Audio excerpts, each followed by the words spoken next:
புதுச்சேரி நயினார் மண்டபம் நாகமுத்து மாரியம்மன் கோவில் 43ஆம் ஆண்டு செடல் உற்சவத்தில் ஆயிரக்கணக்கான பக்தர்கள் கலந்து கொண்டு அலகு குத்தி கனரக வாகனங்களை இழுத்தது அனைவரையும் மெய்சிலிர்க்க வைத்தது.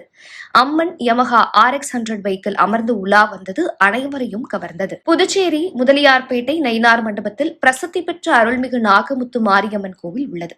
இக்கோவிலின் 43ஆம் ஆண்டு செடல் விழா கடந்த 9ஆம் தேதி கொடியேற்றத்துடன் தொடங்கியது.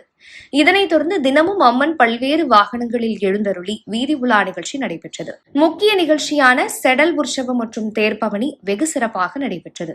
அலங்கரிக்கப்பட்ட திருத்தேரில் அம்மன் வைக்கப்பட்டு முக்கிய வீதிகளில் வலம் வந்தார். முன்னதாக ஆயிரக்கணக்கான பக்தர்கள் தங்களது உடலில் அலகு குத்தியும் கார், வேன், லாரி, பேருந்து உள்ளிட்ட கனரக வாகனங்களை அலகு குத்தி இழுத்து நேர்த்திக்கடன் செலுத்தினர். இது பக்தர்களை மெய்சிலிர்க்க வைத்தது.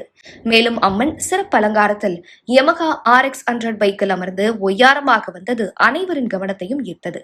கோவிலின் செடல் திருவிழாவை ஒட்டி புதுச்சேரி கடலூர் சாலையில் போக்குவரத்து மாற்றுப்பாதையில் திருப்பிவிடப்பட்டது. விழாவில் ஆயிரக்கணக்கான பொதுமக்கள் பக்தர்கள் கலந்து கொண்டு சுவாமியை தரிசனம் செய்தனர். செடல் திருவிழாவை ஒட்டி ஏராளமான போலீஸ் பாதுகாப்பு பணியில் ஈடுபடுத்தப்பட்டிருந்தனர்.